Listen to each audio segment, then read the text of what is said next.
20 দিন কোমায় থাকার পর জীবন যুদ্ধে জয়ী হয়ে এক হাতে দুর্গা তৈরি করেন পুলবার ধনঞ্জয়। যে কাঁধে সংসারের হাল, সেই কাঁধ ভেঙে গিয়েছে দুর্ঘটনায়। তবুও মনের জোরে এক হাতেই দুর্গা প্রতিমা করেন ধনঞ্জয়। ইচ্ছে শক্তি থাকলে সব বাধা পেরিয়ে এক হাতে যে দুর্গা তৈরি করা যায় তা দেখিয়েছেন পুলবার বীরেন্দ্রনগর গ্রামের ধনঞ্জয় মিশ্র। আর 10টা মানুষের মতোই ছিল ধনঞ্জয়ের জীবন। 2 হাত দিয়ে আকাশ ছোঁয়ার স্বপ্ন দেখতেন তিনি, কিন্তু এক দুর্ঘটনা বদলে দিয়েছে তার জীবনের সব স্বপ্ন। 2015 সালে তার জীবনে নেমে আসে এক ভয়াবহ দুর্ঘটনা। রাস্তা দিয়ে যাওয়ার সময় লরিতে ঠেকে যায় তার বাইকের হ্যান্ডেল। রাস্তা থেকে ছিটকে পড়েন তিনি। তার উপর দিয়ে চলে যায় 4 চাকা গাড়ি। হাসপাতালের বেডে মৃত্যুর সঙ্গে পাঞ্জা লড়ে টানা 20 দিন কোমা থেকে ফিরে আসেন শিল্পী। কাঁধে, মাথায় এবং বাঁ হাতে গুরুতর চোট পান।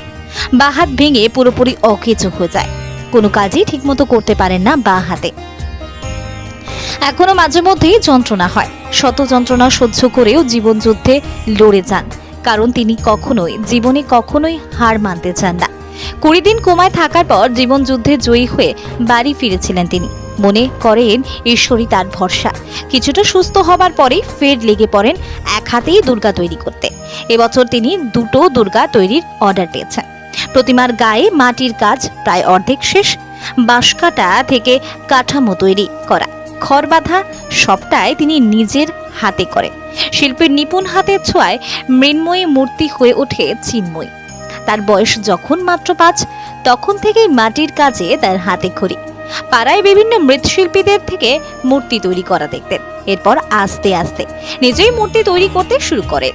বাড়ির পাশে খাল থেকে মাটি কেটে নিয়ে এসে চলতো তার মূর্তি গড়ার কাজ। দুর্গা ছাড়াও লক্ষ্মী, গণেশ, সরস্বতী, কালী, জগদ্ধাত্রী প্রতিমা তৈরি করেন তিনি। তবে এবছর যেন তার প্রকৃতিও বিমুখ। নিম্নচাপের জেরে গত কয়েকদিন ধরে চলছে টানা বৃষ্টি।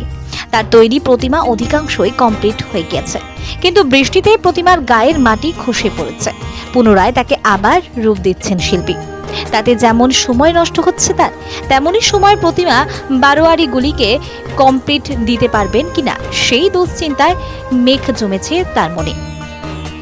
বৃষ্টি এলেই প্রতিমার তিরপল ঢাকা দিতে হচ্ছে। মাটির প্রতিমা ছাড়াও সিমেন্ট এবং ফাইবারের মূর্তিও তৈরি করেন ধনঞ্জয়। 2003 সালে আর্ট কলেজ থেকে উত্তীর্ণ হন। সেখানে প্রতিমা তৈরি শেখেন। তার পাশাপাশি বিভিন্ন ছবি আঁকা শেখান তিনি। বর্তমানে তার কাছে প্রায় 60 জন ছাত্রছাত্রী আঁকা শেখেন। এক মেয়ে, স্ত্রীকে নিয়ে দিব্যি চলে তার সংসার।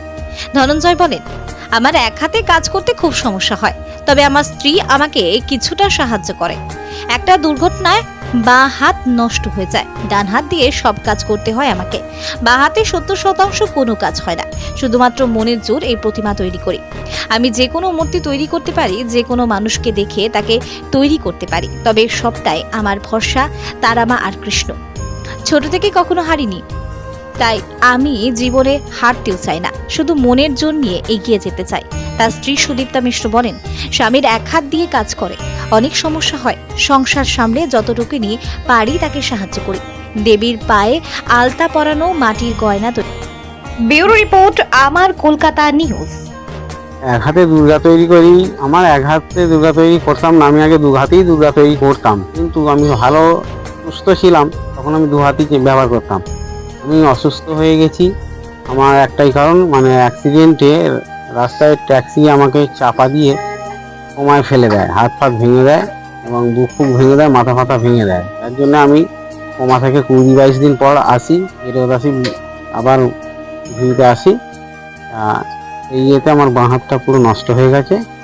বাঁ হাতে আমি কাজ করতে পারি না, মানে আমার বাঁ হাতটা মোটামুটি 100-র মধ্যে আমি হয়তো 30 ব্যবহার করতে পারি।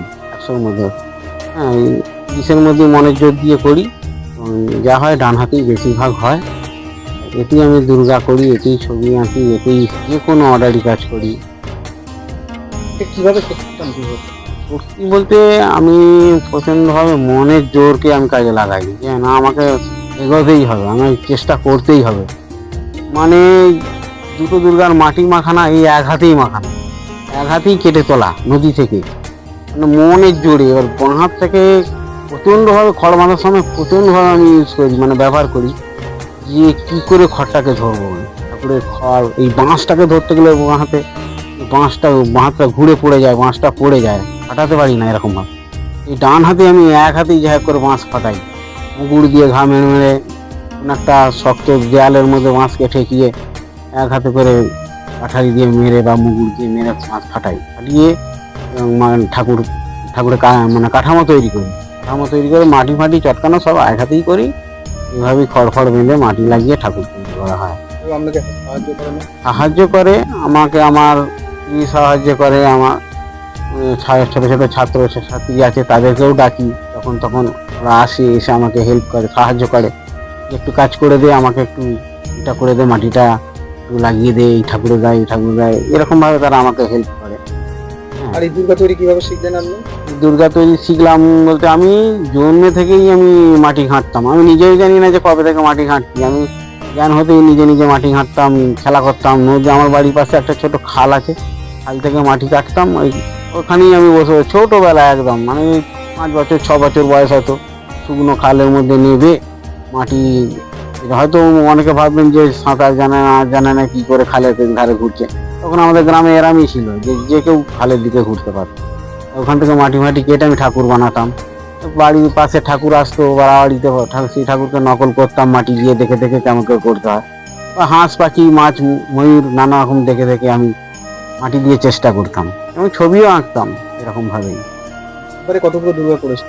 এবারে আমি 2টো দুর্গা করেছি। আর এই যে আপনি যে শিখেছেন, এটার জন্য কি কোথাও মানে আর্ট কলেজ বা এরকম কোথাও কিছু শিখেছেন না? হ্যাঁ, আমি আর্ট কলেজে পড়েছি, ধরুন 2003 সালে পাস করেছি। একাডেমি অফ ফাইন আর্টস থেকে আমি পাস করে বেরিয়েছি আর্টিস্ট হয়ে, ছবি আঁকার আর্টিস্ট।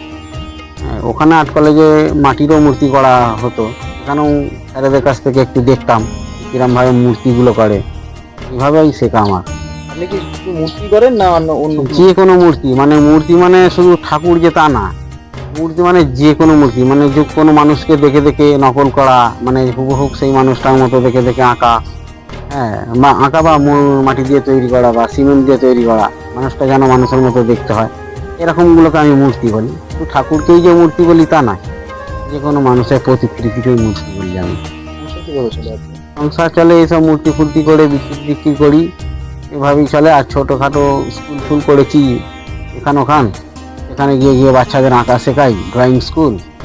মানে স্কুল মানে হয়তো কোনো একটা পাড়ায় গেলাম, সেখানে গিয়ে শেখালাম, কারো বাড়িতে গেলাম গিয়ে শেখালাম প্রাইভেটে, এভাবেই চলে। আর এই যে এই শক্তিটা আপনি পান কোথায়? এই শক্তিটা পাই আমি প্রচণ্ড, মানে তারা আমাকে প্রচণ্ড ডাকি, হ্যাঁ, কৃষ্ণকে প্রচণ্ড ডাকি।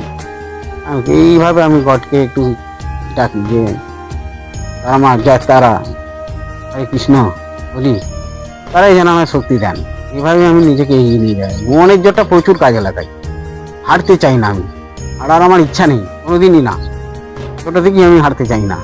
ছোটো থেকেই প্রচুর মাটি ঘেলি, প্রচুর মূর্তি করেছি ঠাকুরের বা প্রচুর প্লাস্টার দিয়ে ডাইস বানিয়েছি। এইভাবে আমি চলি। যে বৃষ্টি আসছে তো সমস্যা হচ্ছে।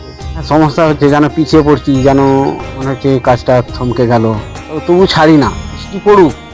মানে যখন বৃষ্টির কাজটায় মূর্তিটা আছে সেখানটা আমি কাজ করতে পারছি না, তখন হয়তো আমি ঘরের ভেতরে কিছু হয়তো ঠাকুরের আঙুলগুলো বানাচ্ছি, ঠাকুর হয়তো গহনা গাটিগুলো বানাচ্ছি, এগুলো ঘরের ভেতরে বসে বসে করছি।